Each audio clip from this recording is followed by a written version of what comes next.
I like to take some of the mystery out of writing, and I want to chat about that dark, difficult, and dangerous place for a writer to venture. I'm going to talk about openings. Why are openings difficult? Are they that important? There's a whole story that you've got to get right. The opening's only one part of it. So, why is it you get a lot of advice about the importance of hooking your reader? I'm going to talk a bit later about why openings are important, but for now, the most important job of your opening is to get your reader to want to read on.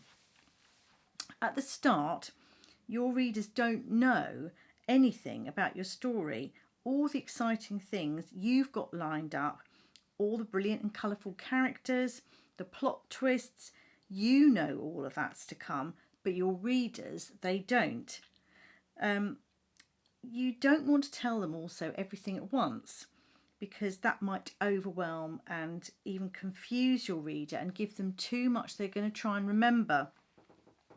And that's why I really struggle with openings.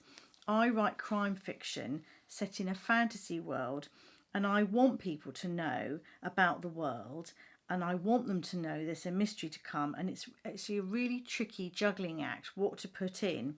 So I always remind myself the best place to start is with a promise. You can always drop a hint or two that you've got all that exciting stuff to come, and this starts to build a bridge or a doorway from the writer's mind to the readers via the words on that page. It's like inviting someone in. So how do you choose the right bits to start to build that bridge? Stories are about someone. This is called the main character. You know that, right? This is the person who the reader is going to be on a journey with. So opening with a scene featuring your main character is like the chance to introduce a friend.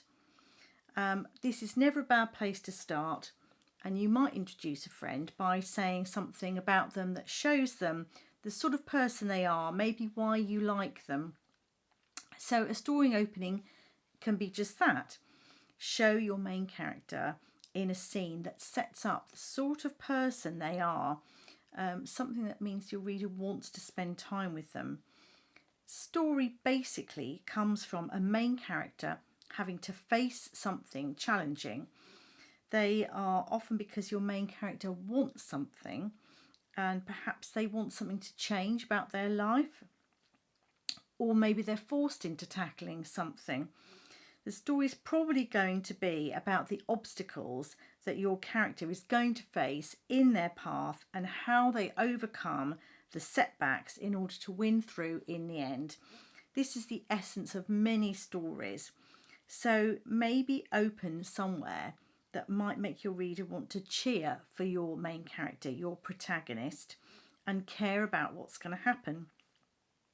So you need to build that bridge by setting the scene, and you do that by having something important happen so that your reader can see the character in action, and the reader starts to understand their situation, the challenges they face, and why they might want to overcome them. And this is what gets called often the hook. It's a piece of writing jargon, and it just means something that starts to draw the reader into the story. So opening something important to your main character, something they care about, means that as quickly as possible the reader knows what's important and understands what's at stake. It might be that someone's fighting a fearsome beast, and the opening scene of your story is really easy to see that the obstacle right away is that the goal is to stop the beast and not to get killed and eaten. But your story might be that everyone's forgotten your main character's birthday, and you just want the reader to feel that they want someone to remember. So both are great places to start. The reader can understand that the character wants something, and it gives the reader something to root for and to care about. So both of these are examples of good hooks. So the hook really depends a lot on the book. Action and excitement is not always the most important thing to make the reader want to read on.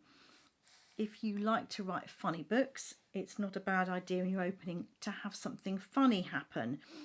If you like to write historical stories or fantasy, let the reader know that that's the deal that you're offering.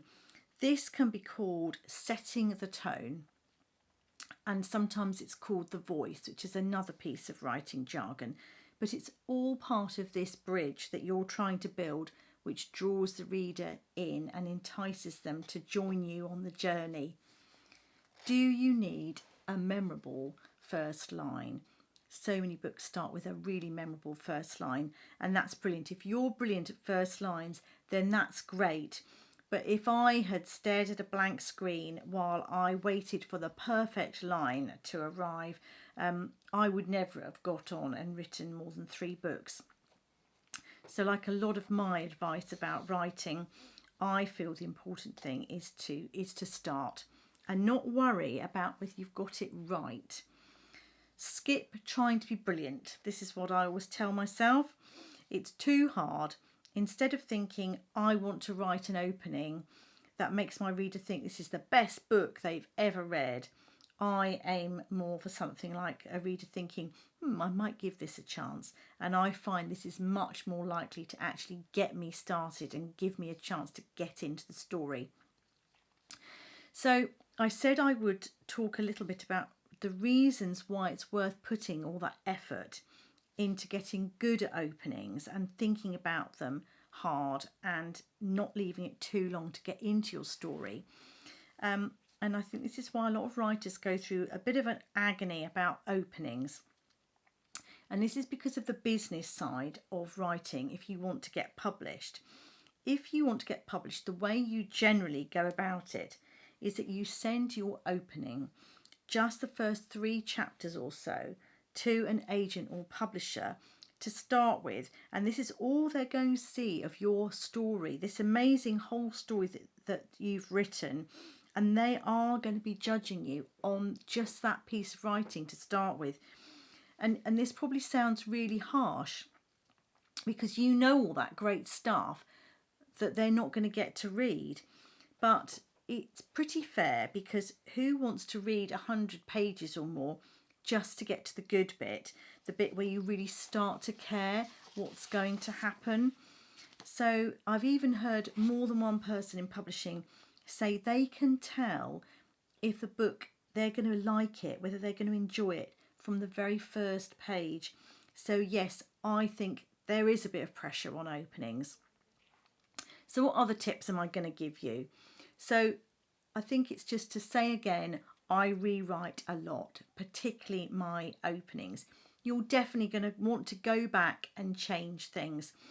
And I always remind myself of this when I'm struggling. You don't have to get it all right at the first go. And if you don't know where to start, I would just say, well, just plunge in anywhere. Just start with a bit of the story that you know, get it written, and you can always write the opening later. Even now, if I'm writing something new, openings still cause me a problem, because quite often your agent or publisher might say, oh, just send me the opening, just send me the first few chapters of what you're working on, because they want to see what it is you're promising the reader in your latest book. But this does still fill me with dread, because I still never know how my stories are going to start when I finally just make a decision about that. I'm much more of a plunge in, get a scene or 2 written, and at some point I do kind of work out where it needs to open, but I often don't know that until I've worked out much more about the story, the main character, their big challenges. I often don't know enough at the start to know where it's going to open. Ideas tend to sort of creep out, and you sort of like bits better, and you think that's a really strong idea. I didn't know that was going to happen. and bits of the story sometimes get more important than you thought. So it's usually when I've written quite a bit that I will go back and I ask myself that question: how should I actually start to build that bridge? So what else am I going to say? I think that if you're up for a challenge and you want to do a task, I would say it's really worthwhile doing this, which is to go and read a whole bunch of openings. Get your hands on some books. And what are you looking for in this challenge? I would say you want to read how other published writers do it, and particularly if they do it really well. What goes in their openings? How do they begin? Where do they begin? Try to start to read like a writer, because I think you can really learn almost everything you need to know about writing from reading. So read the first few chapters and give yourself a test. See what you've learned. Can you name the main character? Can you say 2 things about the main character? What questions do you have about the story? What's intrigued you? What do you think is going to happen? What do you hope will happen? Do you already know what the main character wants? And do you know what's stopping them achieving that? Do you want them to succeed? What sort of a book is it? Can you say? How much of the setup and the tone can you describe, and how quickly? So take a close look at openings. What's the promise? How quickly does the writer get into it? Can you identify and say what the hook is, that thing that really made you want to read on? If it's all in the first chapter, then I'd say that writer's doing a really great job. I'm actually going to plan a chat where I'm going to read some of my favourite openings and tell you why I like them and what I think is particularly compelling about them. But don't wait for me. Go and read some openings, and maybe also pick some books that you don't know well, so you don't really know what's going to happen. If you want to know when I add chats like that, you can hit the notifications. I also have a newsletter where I try to keep everyone up to date with things like my writing tips. So if you struggle with openings, ask yourself, do you know about your main character and their challenges? Do you know the essence of your story? Have you started to build that bridge? Have you set a good tone that's making a good promise to your reader? And then just be prepared to rewrite until you can't get it any better.